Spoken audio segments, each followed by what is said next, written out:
新加坡总理李显龙在访美期间就喊话美国，应该提升中国在国际货币基金组织以及世界银行等国际组织的话语权。他还一针见血地指出，问题并不是为什么美国必须给予中国更大的影响力，而是如果不给予中国影响力，这样一个落后的组织，其存在的合理性就有问题了。他更进一步解释称，美国人无法真正阻止中国成为世界经济的一部分，让中国参与这个体系比不参与要好。从现在来讲呢，就是世界银行，无论是美国人仍然作为这个世界银行的总裁，还是世界银行的结构我觉得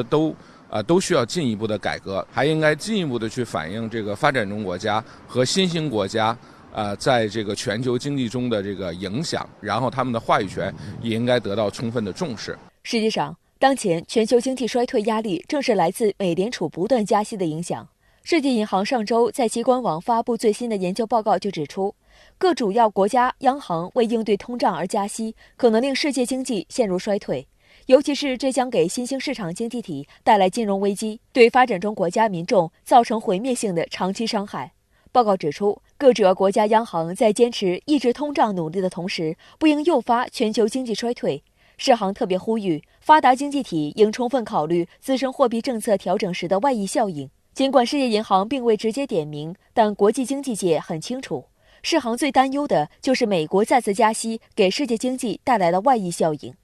按照日程安排，美联储将在北京时间周四凌晨2点公布9月利率决议。由于上周公布的美国8月消费者价格指数 CPI 高于预期，通胀见顶论潮退，市场对美联储本周强势加息的预期急剧上升。目前，多家机构已压住美联储将加息75个基点，同时不排除加息100个基点的可能性。第二次世界大战以后，美国特别是在冷战结束以后，美国的经济呢，在全球建立起了一个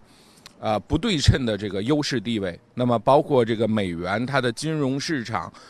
然后呢包括它的这个贸易政策等，就是处于这个核心地位或者处于支配地位。全球宏观经济政策需要主要国家之间协调，而且特别需要像美国这样的，既然享有这样的这个好处优势的国家，那么它需要承担更多的这个责任，有更强的这个财政纪律和货币政策纪律。也有西方经济学家认为，美欧的高通胀恐怕很难治理，即便再加息。那您认为这究竟是为什么呢？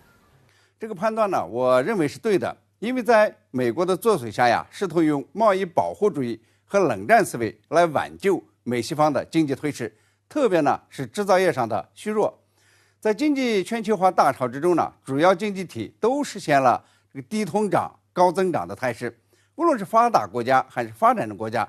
都在这个自由贸易和市场经济的思想下呢，形成了分工合作的架构。美国呢，通过资金和技术输出形成了高增长；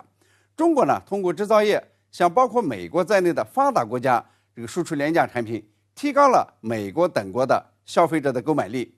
廉价的俄罗斯能源呢，输送到包括德国在内的这个欧洲国家，降低了这些国家的生产成本，维持了欧洲的竞争力和生活水准。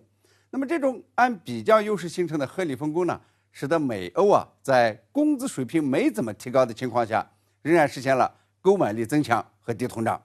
但是呢，美国总是想事事占优，